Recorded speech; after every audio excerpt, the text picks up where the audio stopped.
That's my bio. These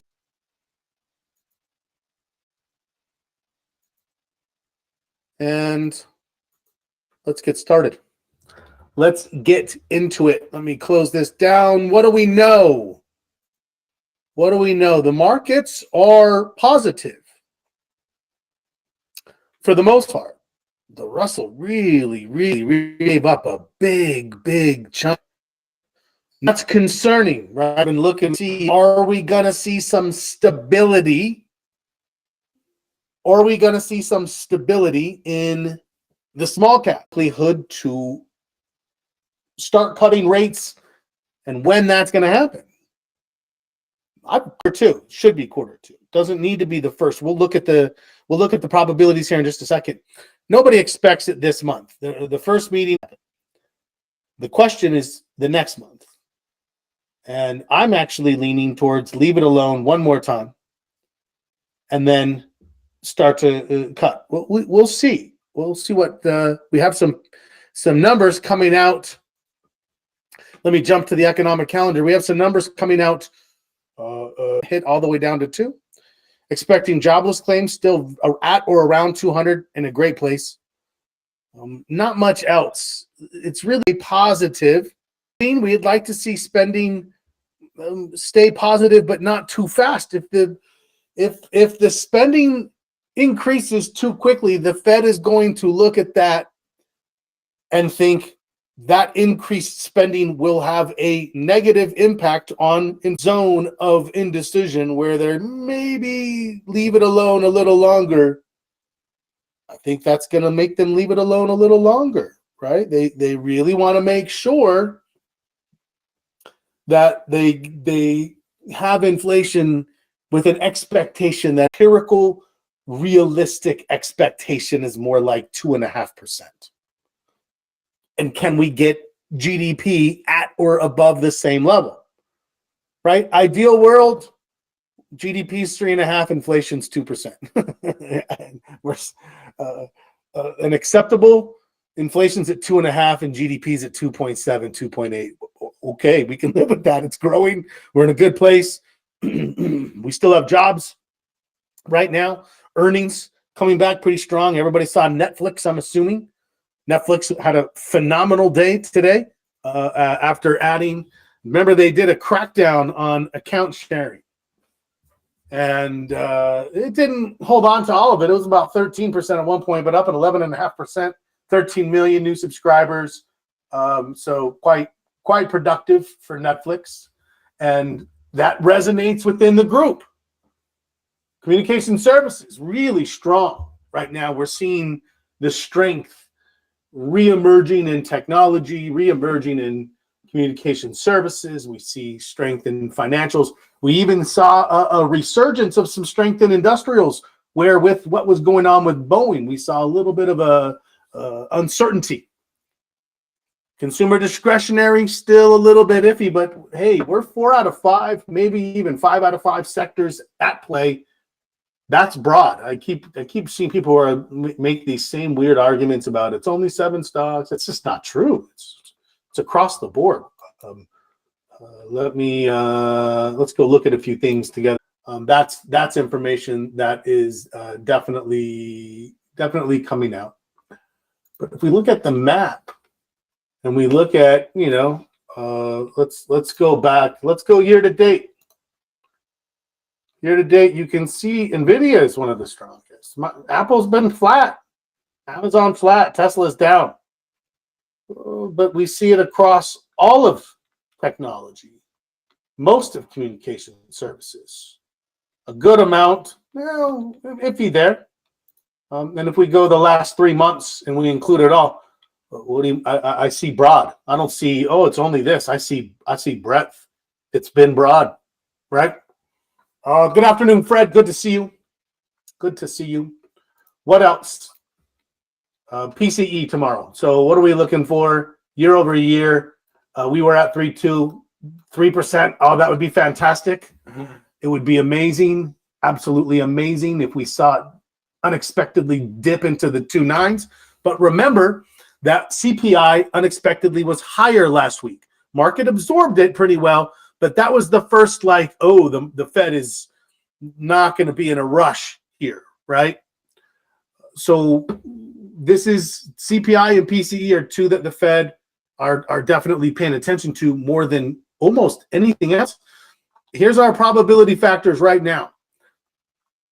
January 31st, 97.5% chance that it stays the same. This is the first iffiness, and you'll notice even a couple of weeks ago it was 3-1, 4-1 for a cut. Now it's 1.5 to 1 that it gets left alone. The probabilities have shifted, and there's more people now thinking that they won't, more expectations that they won't hit it in March either, that they'll leave it alone one more time, really make sure the way things look, and then it's Q2, May 1st meeting, then you can see the probability significantly shifts. Now there's 3-1 and better than 3-1. Well, actually more like 5-1, because you actually got 2-1 odds that it's a 50 basis point more than it is stay the same.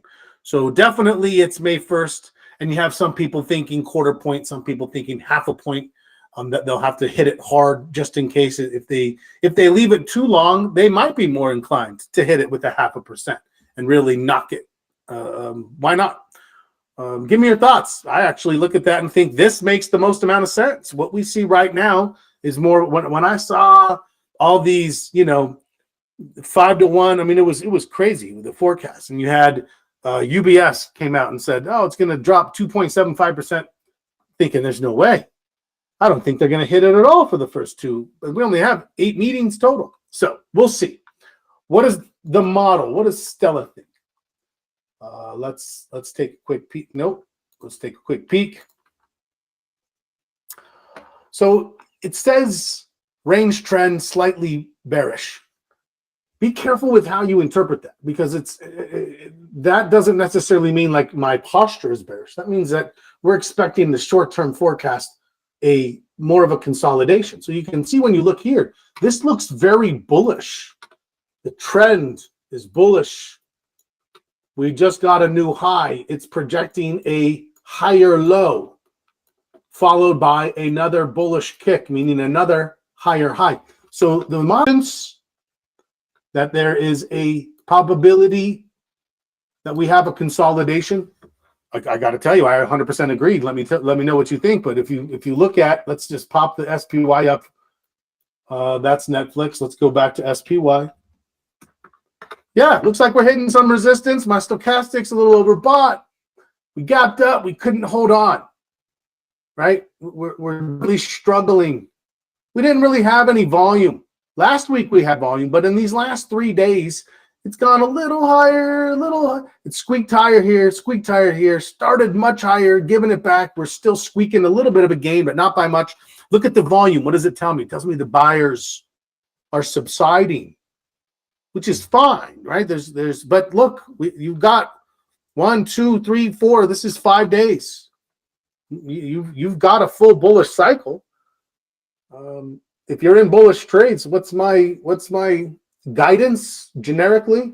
If you haven't taken some profit already, I would tighten up stops. Could it still run? Sure, of course it could, but don't bank your entire position on it and put profits at risk. So yeah, you should be thinking about that. It's going to be an interesting thing regarding the VIX, because if you work off of strict technicalities, there still may be a higher low in play. If you look at visually, you're going to say, I don't know, it seems to have gotten to the same place. Let's talk about it. Okay, let me drop this down. Let's go back here. Bullish overall. Up, but QQQ is up at the low of the day, right? What is it telling us? It's telling us that the buyers they're having a hard time hanging on. There's profit takers like, yeah, I'm going to start taking some. That's not bearish. That's profit takers saying, hey, I've got some good gains. I'm going to start to take some gains. And if too much of that happens, then it kicks into a consolidation. Here's QQQ.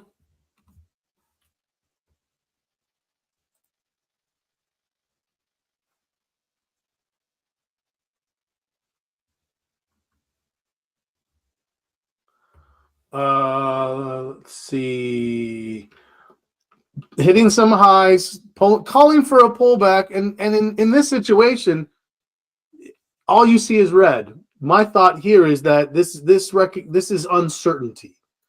Uncertainty of how much more is left, and then when we see this start to pull back, depending on how the sellers come in, this will disappear, and we'll actually see this form. I look at this fine with the fact that I have all the way back to here. Even this would be a higher low if it turned. Even that would be a higher low. That looks bullish to me, right? That looks bullish overall.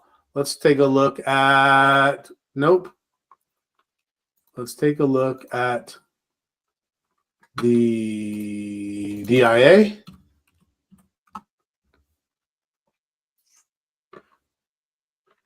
That looks very bullish. 2 to 3 days consolidation, bullish kick.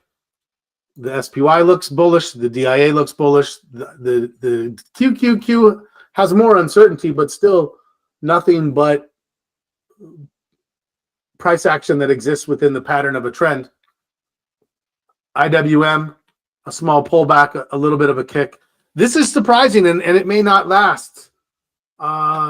We definitely, let's pull up. This is something we've talked about, is the meaning and the implications of the IWM. There was some concern. It was doing this, but it held the 50. It actually broke out and took out this previous high. That's good. Got up to here.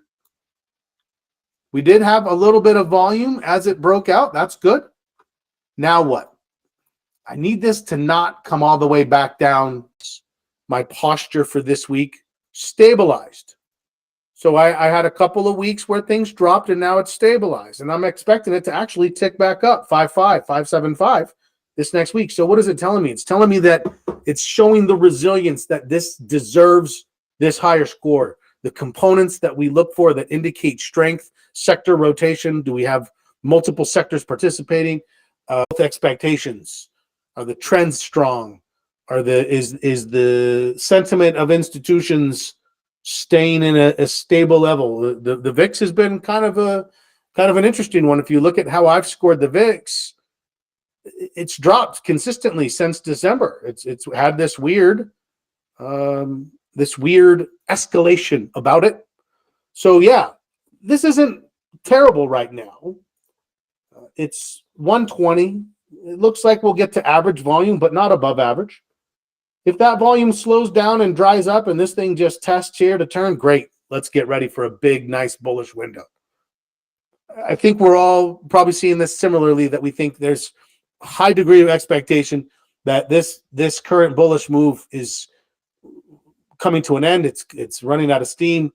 Expectations for a consolidation are increasing. So whether you hedge, whether you shut down all your bullish trades and speculate, or just take a little bit of a downside trade, whatever it is you're going to do, we got to be thinking about where are we in.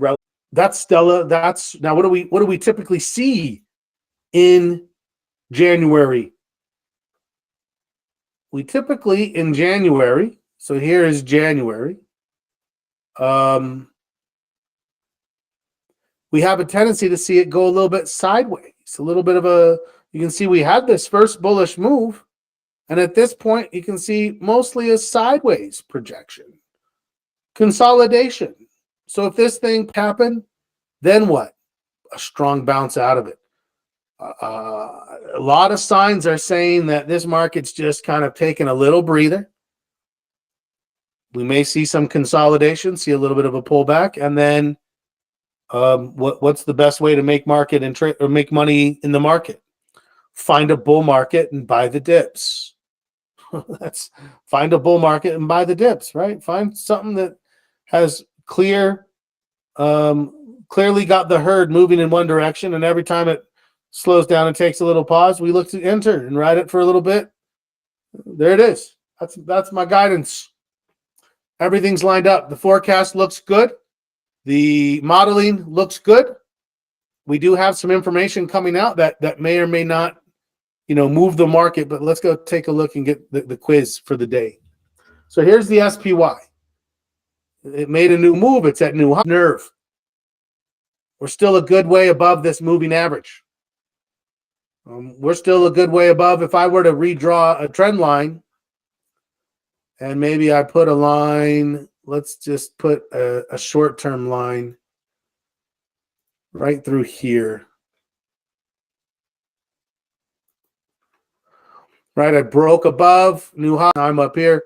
This could pull all the way back into this 473 area. Super strong trend at that point. I would actually be like, okay, this, before it pulls back, then it starts to make us think that we may have, nope, let me,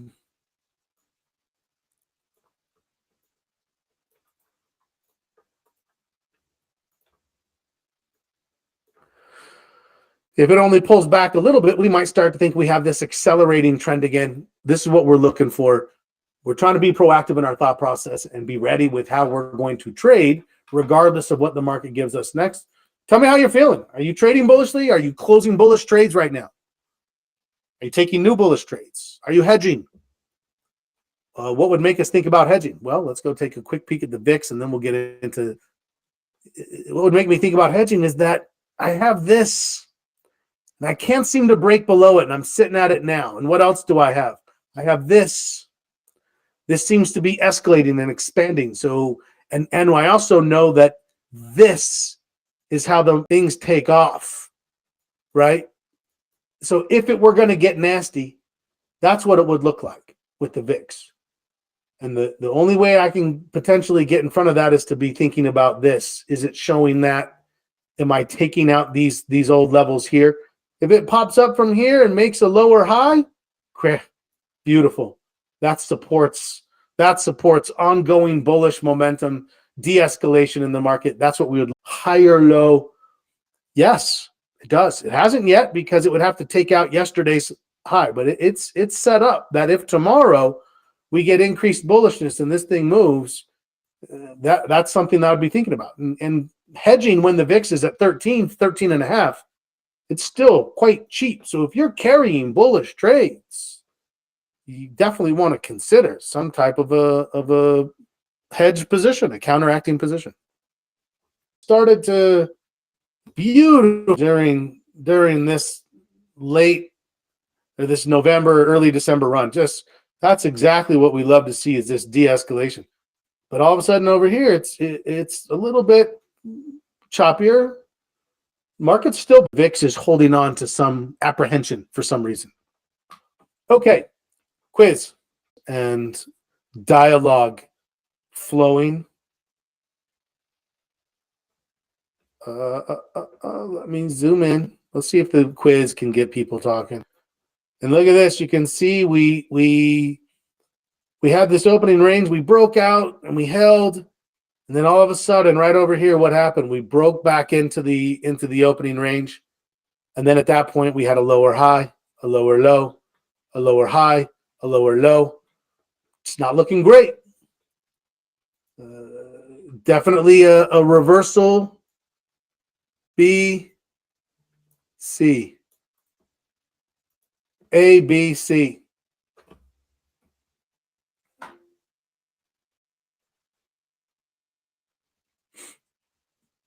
Okay. Fred says he's in the camp for a brief pullback. Dennis is a C. Martine is a C. LK is a C. Ku is an A. Fred is a B. Good to hear from everybody. I think I'm going to join. I think I'm going to join Ku as an A.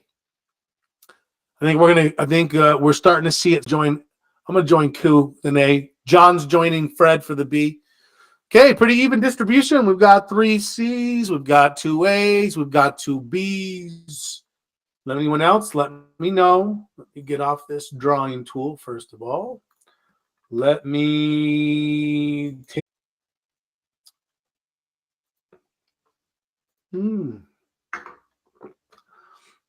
Okay. At 2 o'clock, 485.77. Stella's a B. Stella's a B. Okay, good distribution today. Anybody else want in? Let me know.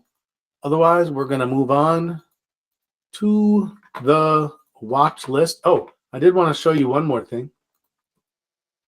We did not get to June. You can see that by June, the expectation is that we're 50 to 75 basis points. So either May and June, May at 50, June at 25.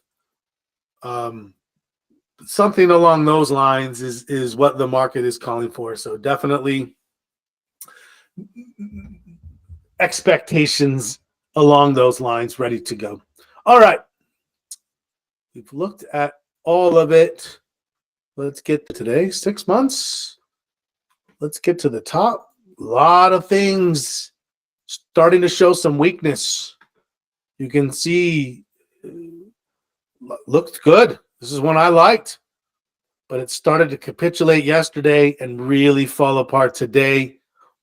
If you are a Heiken Nashi trader, things are breaking below prior day lows. That would be definitely closing down, right? Definitely closing down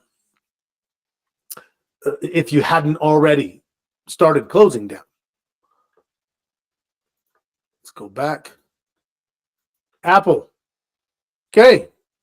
That's all I really was hoping for from Apple. I'm a fan of Apple right now because it broke out, because Apple is super helpful in bull markets to be bullish. It does have earnings. I do think we're going to see a pullback. I don't know if a trade will develop there, but I'm going to continue rooting for Apple because anything else I trade tech related will benefit the stronger Apple is. It's that simple. AIG. AIG was a great looking trade. We talked about it back here. That's one I like and have traded multiple times. Made the move. At this point, yesterday already started. Great.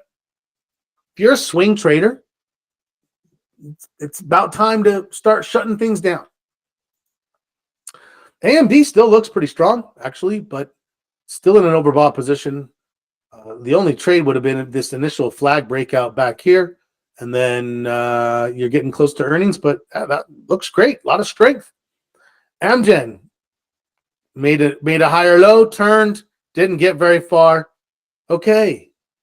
This might be a trade where you're breaking even, taking a small loss potentially.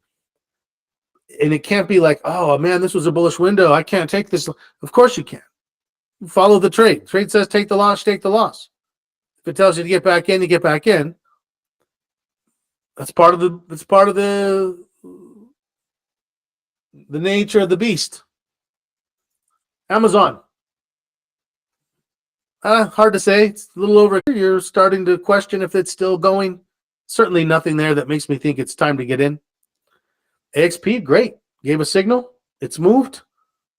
It's still up even a little today, but you're close to earnings. Yeah, tomorrow is the last day possible. If you haven't already started taking some, it's time to take some.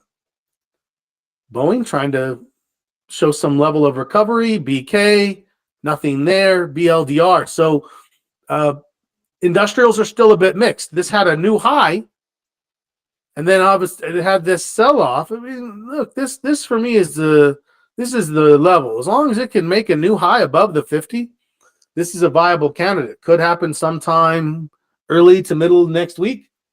Like, okay, great. Again, this supports that narrative that there's likely to be a consolidation in the market. Whatever, go neutral, wait for the consolidation. Possibly trade the pullback if you're aggressive. Watch it otherwise. BlackRock still kind of sideways. BX close to earnings. I just don't see that this is representative of strength in financials. Citigroup, I love this one. Took it. Looks like it's running out of steam. Taking half off for a very small gain. Looking to see if I have any more left, and if tomorrow it starts to continue to go sideways or pull back, that's the end. Not carrying it through the weekend. We have to be able to adapt when things don't go the way we wanted, but have moved somewhat, right? Let's be water and adapt to the trade. So some industrials, some financials that just didn't have as much follow through yet still could come. Tomorrow opens bullishly, fantastic. I'd be fine having closed some because why? I held some, and that's working better. Caterpillar, nothing for me there yet. CO Capital One looks a lot like American Express. Oil is well down, very down, 4 or 5 days. We're in day 3, so there could be a little bit more. Maybe it pulls all the way back. I wouldn't expect the 50 to come into play. I would say this old high right here, 665 ish, 665 to 667, somewhere in there is where it could pull back to. New support. I like it. I'd love to take another trade. Crowd made a move from here, but running out of steam. So what? Get out. Now, on something like this, when we have kind of this pseudo pullback and turn, and it occurred all in this overbought, I'm actually going to let this prior trend prevail. So if we pull back from here and we happen to take this out, but we get to still see that as a bullish and well within what we would see a bullish trend as. So I do look at old highs and lows, and sometimes I'm concerned if it violates a previous low. I'm like, oh, it broke. Not in this case. Not if it's just a little half of a pullback and the pullback occurred over here. Nah, no concern at all. You can actually see a representation of that back here, where we went up and we pulled back and then turned, and you saw it had a little turn here, and it pulled back a little worse, and we took out that low, but then it held the 50. Yeah, if it held the 50 and turned, that's still a good trade. And you can see what it did. That would have been a fantastic money-making trade. So we're going to be thinking the same way over here. Don't be too rigid with how you're determining your support and your resistance levels as these things pull back. You know, there's some flexibility there as long as we're staying above the 50, staying above, you know, the general order of the trend. It's so quiet out there. I feel like I'm putting you guys to sleep. CSX down. Both bearish engulfing, nothing for us there. Delta stuck under the 50, nothing for us there. Home builders got punched in the face a little bit on earnings. DHI. The Dow looking like it's hitting some resistance, maybe ready to pull back. Elanco. This was one I was looking at for a potential trade, but it hasn't held. Today I said, oh man, if this thing holds up, there's something there. But at this point, at the end of the day, all the way back here, is definitely an industrial I would trade coming out of a pullback, right? Love it. Top of the list with one other from the recovery. Gold still at the bottom. Google, strengthen communication services. Hopefully you were able to get a piece on. At this point, it looks like it's starting to come to an end. Earnings right around the corner. Goldman is a little flat like some of them. Home Depot, I like Home Depot. It's in consolidation mode, waiting for at 340 or above. I love it. At or above this moving average is going to move up a little higher. At or above 340. Love it. Looks great. IBM at a new high. It's about to report earnings this afternoon. Should be interesting to see what happens. I would love to trade after a pullback. You know, don't want to buy it overextended. ICE has kind of gone sideways. Not much there. Intel. It's no NVIDIA, but at least it's trying. Earnings coming up. We already talked about small caps.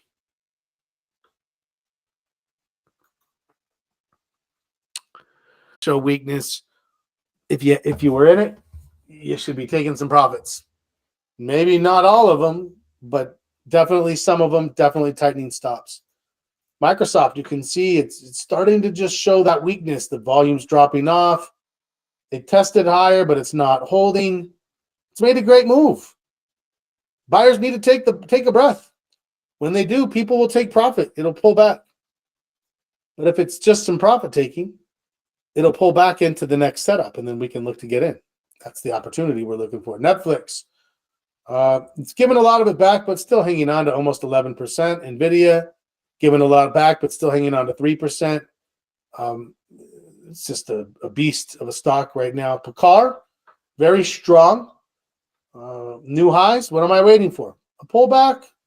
I would say anywhere between 96 and 98. Anywhere in that range for a pullback would be very strong. PNC trying to move, but like a lot of other financial stocks, there's a little bit of a stall going on. We can see that the buyers have tried to push in.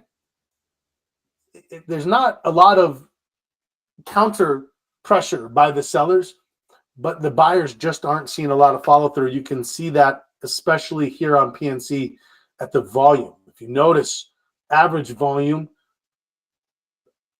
2.1 million. And on this day here where it sort of tried to go higher and then failed, we had 2.7 million. And the next day dropped down to 1.8 million indecision. And then today it's down to under a million. It'll finish under a million. Half. So what does that tell us? It tells us that the buyers don't have the ability to push it, and the sellers aren't there either. It's just sort of an equilibrium, indecision. Can I check out Morgan Stanley? Koo says, of course. Absolutely. So this one got below the 50. Little concerning that it couldn't hang on, especially when it occurred around earnings. But it did get down here and it did start to turn. The fear is that as this volume drops and this thing doesn't, especially you can see this gap is significant. We had a gap here, then it took off, and then we got back down. So if it can't fill this part of the gap, if it gets halfway up and it can't get any further and starts to roll over, yeah, very concerning there. The sellers came with volume. The buyers are losing steam pretty quickly at a lower high. I'm a little bit concerned, and there are some concerning areas in the realm of financials, without a doubt.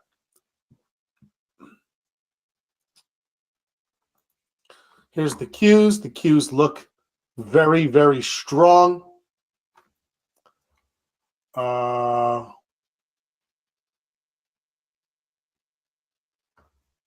Here is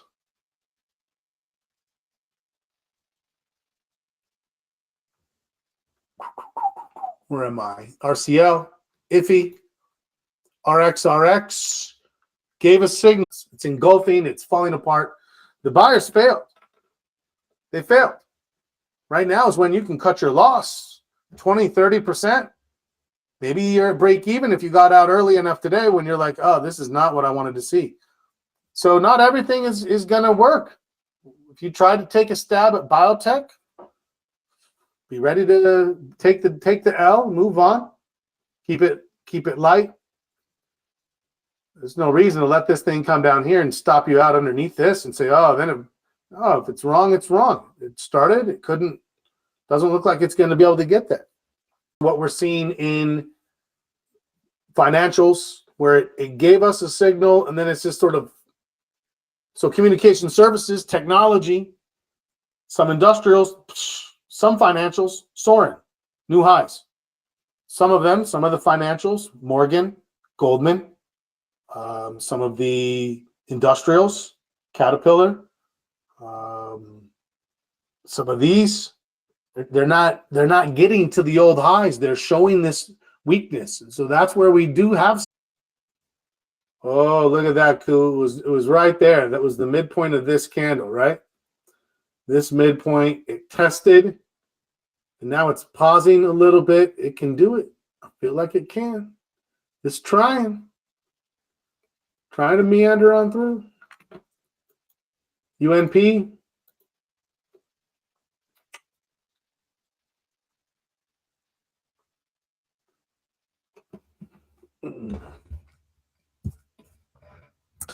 UNP is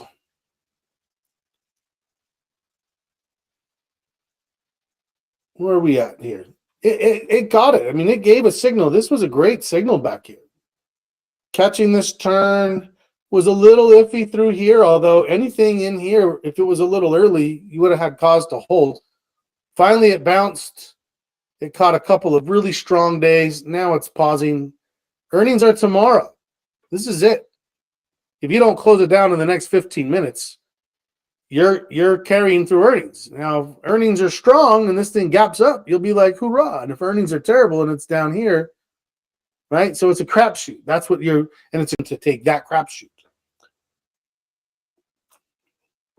If you have profits, my suggestion, unless you have a rule for otherwise, is definitely be inclined to take them. The VIX. Yeah. So let's take a quick peek. I go 5 weeks out, 5% out of the money from the high. So on the SPY, we're going to say a high of we'll call it 488. Okay. High of 488. So my hedge is going to be around 464. 465 if you'd rather be at the $5 increments where you tend to see a little bit tighter because the volumes are higher, tighter spreads. I'm going to go look at a single option 5 weeks out in time. Puts me at the March 1s. The March 1s those are 37 days out. 37 days. And I said a 460. Well, let's start at a 463. Let's just see what it looks like. Okay, so if I go to the 463, $1.35. If I go to the 465, it's $1.50. So yeah, it's not much more to get a couple of strikes closer and find yourself at that. So those are the contracts. I'd probably be looking. $1.50 is not terrible. I'm usually wanting to be between $1.20 and $1.50 for a hedge. So that's the one I'd be looking at if I was going to hedge, if I was going to speculate. Now, I won't know that until probably Thursday or Friday. I'm not trying to put that on now at all, just to be clear. But possibly early tomorrow. Definitely something we'll talk about when we meet on Friday morning together. Okay, so there you go. Let's go back. Oh, it looked good for just a minute there. Now it's back into the B territory. We're running out of time. Here's Walmart. Walmart going into a bit of a sell-off here. Okay.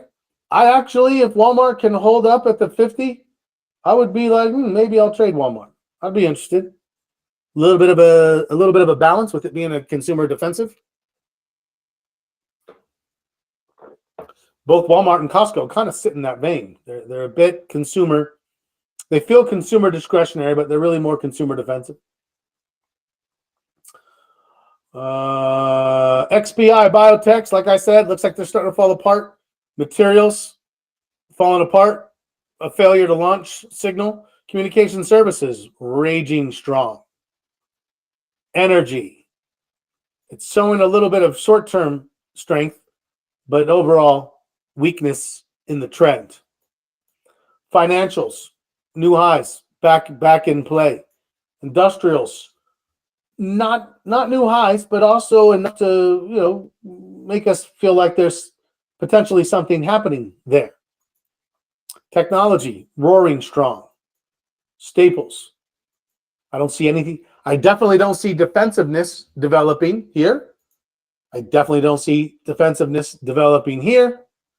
And as we look at consumer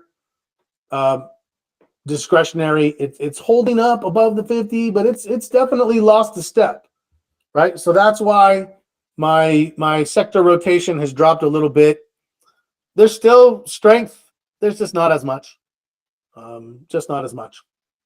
Okay. Questions, comments, concerns. Do you feel like you have a good plan in place? Do you feel like you're executing that plan? Let me know. Let me know.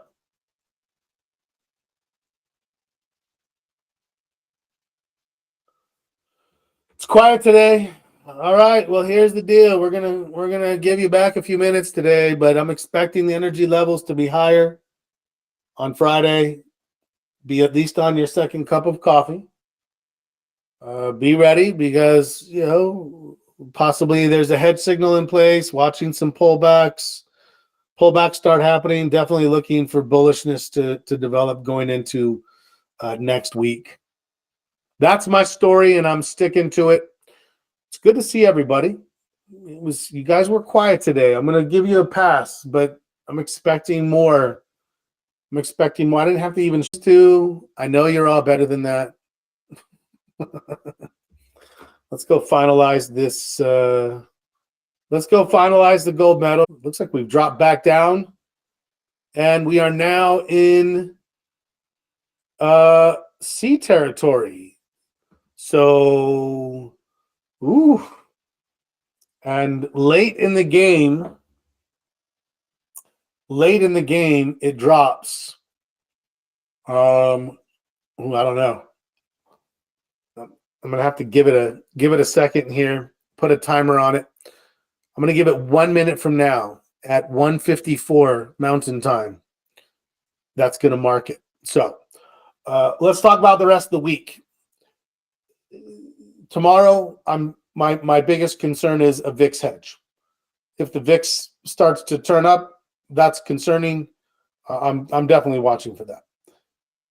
The rest of the week, though, and even if I get the VIX hedge, I'm going to be looking to see if there's increased selling or decreased selling as we move into whatever the consolidation phase is. I'm bullish overall. I'm looking for my posture to improve. That's what I see. Okay, we are down to the last 10 seconds to give me my last narrative. Oh yeah, the C's have it. The C's have it. Congratulations, C's. Sellers are closing this thing down. I'll see you guys Friday. Oh no, actually, I take that back. I'm filling in for Vlad tomorrow morning. I'll see you guys tomorrow morning. I'll see you tomorrow morning, and I'll see you Friday morning. Surprise, surprise. I want it in you by the time we start. Let's have some real good energy tomorrow, and we'll see where it takes us. Have a great rest of your day. As always, happy trading.